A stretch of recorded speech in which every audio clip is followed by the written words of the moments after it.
ইফতার আইটেমের মধ্যে আপনি বুট না হলে তো কমপ্লিটই হয় না। আপনারা জানেন, আজকে আমি দেখাচ্ছি কিভাবে ভালোভাবে বুট করে দেয়া যায়। বুটকে অনেকে ছোলাও বলে থাকে, যাই হোক যে যাই বলুক কথা একই।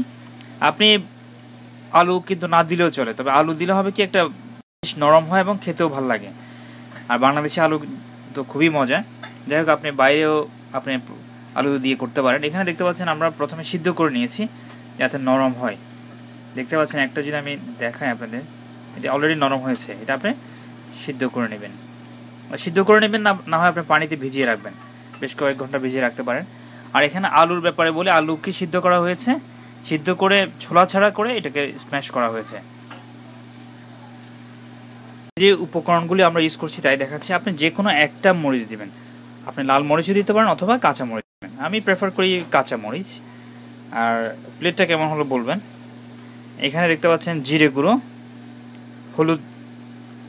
হলুদের গুঁড়ো আর লবণ তো লাগবে, আপনি স্বাদ অনুযায়ী এইসব দিবেন। পেঁয়াজটা একটু তেলে ব্রাউন করে নিন, সবকিছু মিক্স করে এরপর দিয়ে দিন আস্তে আস্তে। সবকিছু ভালোভাবে যেন লাগে, একটু নাড়বেন, নেড়ে নিন ভালো মতো। শেষে ধনিয়া পাতা দিন। এখনই প্রায় হয়ে গেছে, কালারটা দেখতে পাচ্ছেন ভীষণ চমৎকার কালার হয়েছে। মনে রাখবেন ধনিয়া পাতা সবার শেষে দিবেন।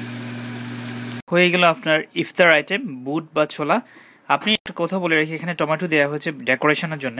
আপনি এভাবেও খেতে পারেন, অনেকে এভাবে খেতে চায়, অনেকে আবার স্ম্যাশ করে খেতে চায় যেভাবে আলুটা করা হয়েছে, সেক্ষেত্রে আপনি শুরুতে দিয়ে দিলে হয়। আর এখানটায় দেখতে পাচ্ছেন আপনার বুটের সাথে সবচেয়ে যেটা ম্যাচিং হয় ওটা হচ্ছে আপনার পেঁয়াজু।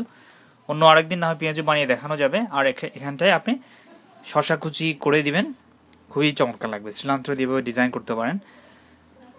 Thank you viewers, thank you for watching. Please subscribe.